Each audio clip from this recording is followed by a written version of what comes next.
உழைப்பாளி இல்லாத நாடுதான் எங்கும் இல்லையா அரஹோயா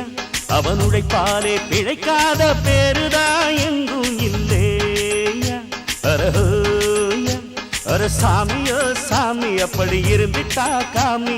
கூலியோ கூலி எங்களை நம்பித்தா பூமி பிறர் வாழ்வதே எங்க வேர்வையில் தான் உழைப்பாளி இல்லாத நாடுதான் எங்கும் இல்லையா அவன் உழைப்பாலே பிழைக்காத பேருதான்